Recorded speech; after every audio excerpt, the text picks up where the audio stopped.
Dihing valley উচ্চতৰ মাধ্যমিক বিদ্যালয়ৰ অভিভাৱকসকলৰ উদ্যোগত দিহিং ভেলী বিদ্যালয়ৰ সহযোগত স্বৰ্গীয় ৰুদ্ৰেশ্বৰ সোণোৱাল সোঁৱৰণী অনুষ্ঠিত কৰা ভাওনা প্ৰদৰ্শন অনুষ্ঠানৰ এই পবিত্ৰ বাকৰিত উপস্থিত থকা আমাৰ আটাইৰে শ্ৰদ্ধাৰ ইতিমধ্যে বন্তি প্ৰজ্বলনৰ দায়িত্ব সমাপন কৰা শিক্ষাগুৰু লক্ষীনাথ শৰ্মা ছাৰ, মঞ্চত উপবিষ্ট এই বিদ্যালয়ৰ সন্মানীয় প্ৰধান শিক্ষয়িত্ৰী মা লক্ষ্মী বৰুৱা ডাঙৰীয়ানী, অভিভাৱক মঞ্চৰ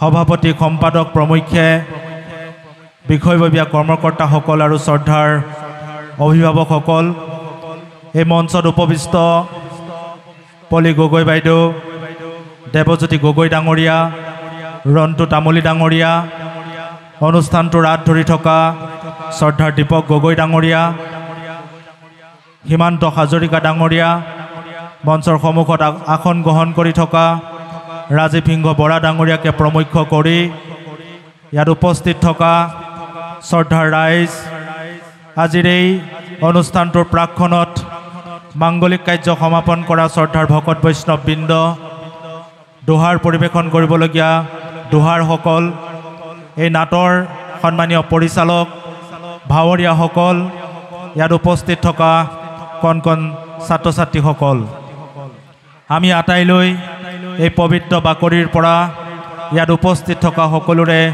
শ্ৰীচৰণত সেৱা নিবেদন কৰিছোঁ আৰু এই আজন্ম সেৱাৰ স্থলীত উপস্থিত হ'বলৈ পাই নিজকে ধন্য মানিছোঁ। আৰু প্ৰথমতেই মই অভিভাৱক মঞ্চৰ সমূহ বিষয়ববীয়া কৰ্মকৰ্তা তথা অভিভাৱকসকলক মোক ইয়ালৈ নিমন্ত্ৰণ জনোৱাৰ বাবে ধন্যবাদ জ্ঞাপন কৰিছোঁ। দিহিং ভেলী উচ্চতৰ মাধ্যমিক বিদ্যালয়ৰ এই সুকীয়া পদক্ষেপৰ বাবে মই বিদ্যালয়ৰ পৰিচালনা সমিতিৰ সমূহ শিক্ষাগুৰু, এই বিদ্যালয়ৰ লগত জড়িত প্ৰতিগৰাকী বিষয়ববীয়াক অন্তৰৰ নিৰ্ভীত কোণৰ পৰা ধন্যবাদ জ্ঞাপন কৰিছোঁ। আৰু এই কাৰণেই ধন্যবাদ জনাইছোঁ, উঠি অহা প্ৰজন্মৰ ছাত্ৰ ছাত্ৰীসকলৰ মাজত আমাৰ সংস্কৃতিৰ মূল যিডাল শিপা, সেই শিপাডালৰ সৈতে সম্পৃক্ত হৈ থাকিব পৰাকৈ আমাৰ সংস্কৃতিৰ বাহক বা আমাৰ সংস্কৃতিৰ যিবিলাক অহংকাৰ, সেই অহংকাৰবিলাক আমাৰ উঠি অহা প্ৰজন্মৰ ছাত্ৰ ছাত্ৰীক শিকাবৰ কাৰণে তেখেতসকলে চেষ্টা কৰিছে। আজিৰ এই ভাওনাখনৰ ভাৱৰীয়াসকল এই বিদ্যালয়ৰে ছাত্ৰ। মই নথৈ আনন্দিত হৈছোঁ। ইয়াত যেতিয়া আখৰা অনুষ্ঠিত হৈ আছিল, মই আখৰা উপভোগ কৰিবৰ বাবে আহিছিলোঁ। খুব একাগ্ৰতাৰে, খুব মনোযোগেৰে অভিভাৱকসকলৰ তত্ত্বাৱধানত তেখেতসকলে ভাওনাখন কৰিবৰ কাৰণে মনে প্ৰাণে চেষ্টা কৰিছে। ই সঁচাকৈ আমাৰ অসমীয়া জাতিটোৰ কাৰণে গৌৰৱৰ কথা। আমি আচলতে অসমীয়া জাতিটোৱে অহংকাৰ কৰিব লাগে, গৌৰৱ কৰিব লাগে এই কাৰণেই যে আমাৰ সংস্কৃতিৰ যিটো ভঁৰাল, সেই ভঁৰালটো বিশ্বৰ যিমানবিলাক জাতি আছে, বিশ্বত যিমানবিলাক মানুহ আছে বা আন আন সংস্কৃতি আছে, সেই সংস্কৃতিৰ ভঁৰালতকৈ আমাৰ অসমীয়া মানুহৰ সংস্কৃতিৰ ভঁৰালটো সদায় পৃথক।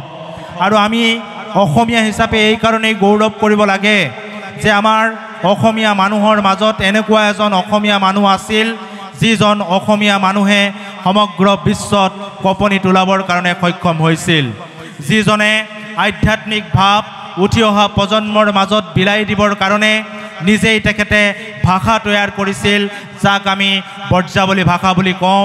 নিজেই খোলবাদ্য তৈয়াৰ কৰিছিল, নিজেই তাল তৈয়াৰ কৰিছিল, নিজেই নাটক লিখিছিল, তেওঁ নিজেই নাটকৰ পৰিচালনা কৰিছিল, তেওঁ নিজেই সূত্ৰৰ ভাও সকলোবিলাক তেখেতে নিজ হাতেৰে কৰি আমাৰ উঠি অহা প্ৰজন্মক আমাৰ ৰাইজৰ মাজত দি গৈছে, যাতে আমি এই বিনোদনৰ মাজেৰে, এই নাটকৰ ভাৱৰীয়াবিলাকে ভাৱৰ মাজেৰে আমাৰ যিবিলাক আধ্যাত্মিক সংস্কৃতি, এই সংস্কৃতিৰ ভঁৰালটোক যাতে আমি টনকিয়াল কৰি ৰাখিব পাৰোঁ। সেই অসমীয়া শ্ৰেষ্ঠ যিগৰাকীক আমি অসমীয়া বুলি কওঁ, সেইগৰাকী অসমীয়াই হৈছে শ্ৰীমন্ত শংকৰদেৱ। গতিকে শ্ৰীমন্ত শংকৰদেৱে আমাক সকলোখিনি দি গ'ল। 1400 শতিকাতেই তেখেতে 6খনকৈ নাটক লিখি সমগ্ৰ বিশ্বক দেখাই দিলে যে আমি অসমীয়া মানুহে কেনেকৈ নাটকৰ সকলোবিলাক উপাদান আমি সৃষ্টি কৰি ল'ব পাৰোঁ। গতিকে তেনেকুৱা এজন অসমীয়া মানুহৰ আমি নাতি পৰিণাতি বা আমি পিছৰ প্ৰজন্ম।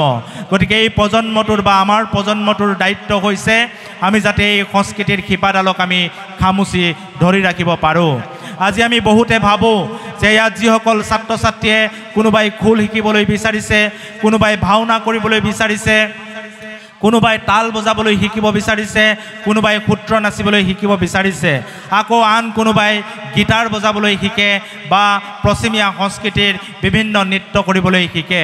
আমি প্ৰত্যেকে এটা কথা অনুধাৱন কৰিব লাগিব যে গীটাৰখন বিশ্বৰ সকলো মানুহে বজাব জানে। আজি যদি আমি বিশ্বৰ যিকোনো প্ৰান্তলৈ যাওঁ, যাৰেই হাতত তুলি নিদিওঁ গীটাৰখন কিন্তু পৃথিৱীৰ সকলো মানুহে বজাব পাৰে। আমি এটা কথা মনত ৰাখিব লাগিব, আজি যে ইয়াত খোলটো বজাই পেলাই গোটেই ভাওনাখন পৰিচালনা কৰিব, বৰতালযোৰ যে বজাব, এই খোলটো আৰু বৰতালযোৰ কেৱল আমি অসমীয়া মানুহেহে বজাব পাৰোঁ। আৰু আমি অসমীয়াই যিদিনাখনলৈকে বজাই থাকিম এই খোলটো, সেইদিনাখনলৈকে এই বাদ্যবিধ জীয়াই থাকিব। গতিকে আমি এই খোল বাদ্যটো, তাল বা ইয়াৰ লগত জড়িত আমাৰ সংস্কৃতিৰ যিবিলাক উপাদান আছে, এই উপাদানবিলাক ধৰি ৰখাৰ দায়িত্ব আমাৰ প্ৰজন্মৰ, আমাৰ পিছৰ প্ৰজন্মৰ। আৰু ইয়াৰ বাট দেখুৱাব লাগিব আমাৰ অভিভাৱকসকলে। আজি এই সন্মুখত কণ কণ শিশুসকলে আহি অৱস্থান কৰিছে।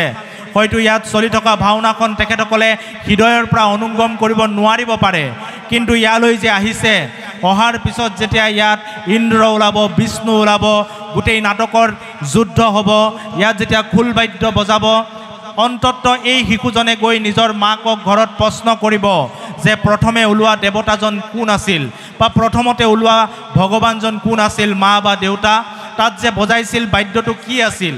এই যে প্ৰশ্নটো কৰিব, এই প্ৰশ্নটোৱে হৈছে আমাৰ সাংস্কৃতিক আন্দোলনৰ প্ৰথমটো প্ৰশ্ন। আজি হয়তো ইয়াত নজনাকৈ বহি আছে, আৰু এইদৰে বহি বহি আপোনালোকে দেখিব এদিন এই সন্মুখত বহি থকা শিশুসকলে ইয়াত কোনোবাই দোহাৰ পৰিৱেশন কৰিব, ইয়াত কোনোবাই নাটৰ ভাৱৰীয়া হ'ব, আৰু তেতিয়াই আমাৰ সংস্কৃতিৰ শিপাডাল সদায় শক্তিশালী হৈ থাকিব।